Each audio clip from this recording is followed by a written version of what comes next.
Oke, sekarang kita masuk aplikasi, yaitu penggunaan hukum kekekalan energi mekanik pada gerak menggelinding. Jadi kita ambil contoh yang kompleks ya, menggelinding aja, kita nggak pakai yang rotasi. Nah, misalkan ini kita punya sebuah bidang miring. Bidang miringnya ini ada sebuah benda, kemudian benda ini ada pada ketinggian H. Nah, misalkan ini adalah titik A, lalu dia menggelinding turun sampai akhirnya dia berada di titik B, gini ya. Nah, sekarang kita akan cari berapa kecepatan benda di titik B, gitu.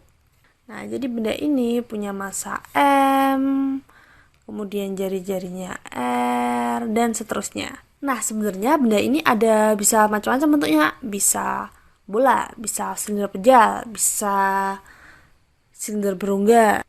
Oke, sekarang kita coba ingat-ingat lagi ya. Ini ada bisa macam-macam bentuknya. Misalkan kalau silinder pejal kita singkat SP ya.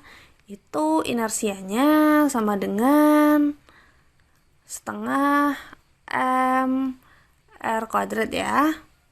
Nah, kemudian kalau misalkan bola pejal BP ya disingkat, itu inersianya sama dengan berapa, masih ingat nggak?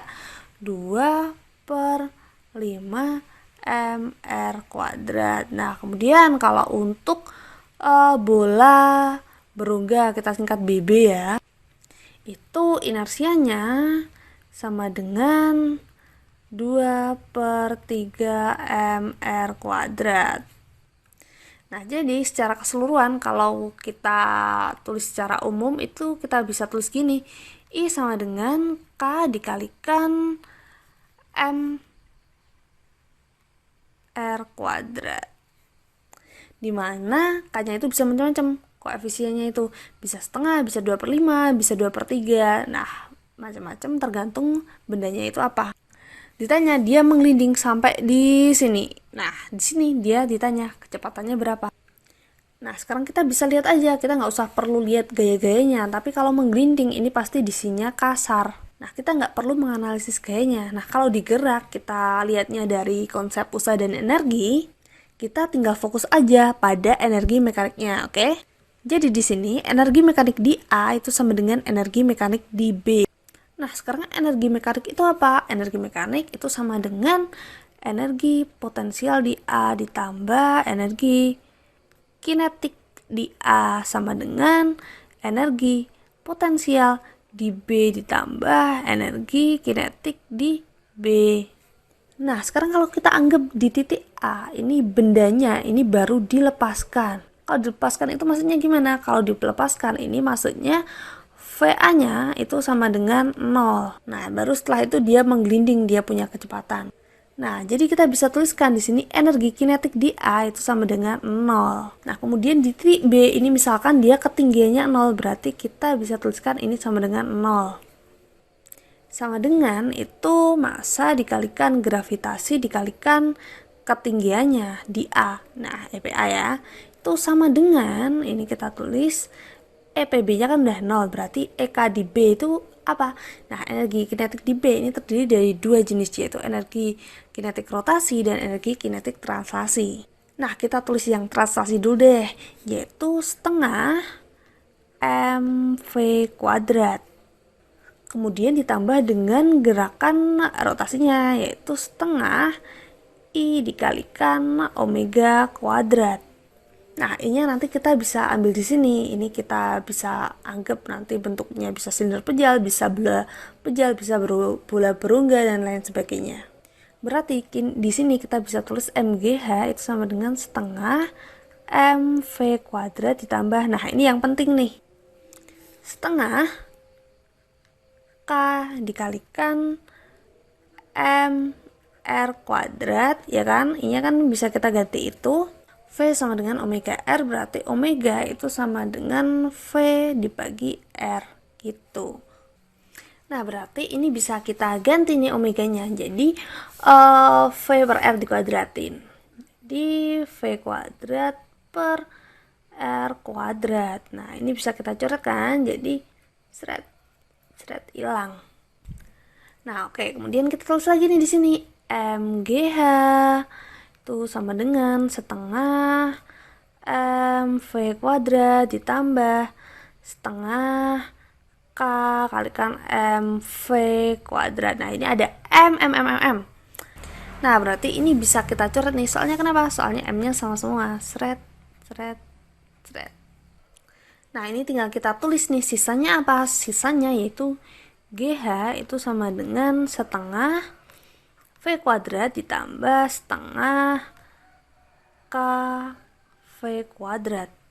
Oke, kemudian ini bisa kita keluarin nih setengah V kuadrat. Ini jadi setengah GH yaitu sama dengan setengah V kuadrat dikalikan 1 plus K. Nah, jadi di sini itu kita bisa tulis ya, V itu sama dengan 2GH, ya kan? Ini kita pindah ruas di per. Nah, ini kita pindah ini yang 1 plus K ini jadi pindah ruas ini di per 1 plus K. Nah, ini karena tadi kuadrat berarti ini diakalin. Nah, jadi rumusnya jadinya seperti ini. Nah, ini bisa kita coba untuk mencari benda-benda, misalkan ada silinder pejal atau bola pejal atau bola berongga gitu. Misalkan kita cari kecepatan yang terjadi bila dia bentuknya adalah silinder pejal. Caranya gimana nih? Nah, caranya kita tinggal tulis di mana ya? Nah, misalkan kita tulis di sini ya, misalkan untuk silinder pejal. Nah, untuk silinder pejal dia V-nya ini bisa kita tulis dari ini yaitu akar dari 2GH di per 1 di plus K-nya berapa kalau silinder pejal? K-nya kita tulis dulu. Nah, jadi untuk silinder pejal kita tulis K-nya itu ini. Konstantanya yaitu setengah. Nah, sekarang kita bisa tulis lagi nih. Jadinya kecepatan untuk silinder pejal yaitu 2GH di per 1 plus setengah berarti berapa? 3 per 2. Berarti kita bisa tuliskan lagi nih, berarti akar ini kita ke atasin jadi 4 per 3 GH gitu. Nah, jadi ini adalah kecepatan di B jika bendanya itu berbentuk silinder pejal. Nah, sekarang nih aku punya pertanyaan unik nih. Misalkan nih aku punya benda, misalkan silinder pejal, bola pejal, dan bola berongga. Ini aku taruh ketiganya di bidang miring. Nah, kemudian mereka balapan nih.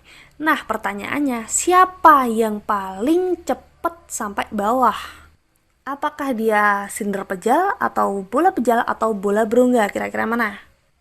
Nah, caranya gimana nih? Nah, caranya gampang aja. Sebenarnya kuncinya di sini nih. Kita lihat ketiganya, ini kecepatannya siapa yang paling kenceng di titik B. Ini pasti dia paling cepat. Nah, bisa kalian hitung sendiri ini dengan kalian masukin di sini dengan cara seperti ini. Nah, nanti kalian hitung siapa ini yang paling banyak besarnya. Nah, coba nanti kalian cari. Nah, jawabannya kalau pengen kalian tahu yaitu yang ini. 2/5. Yang bola pejal. Nah, berarti kalau kalian buat balapan, ini yang paling kencang itu adalah bola pejal. Nah, jadi ini adalah sebuah aplikasi yang bisa kalian pelajari.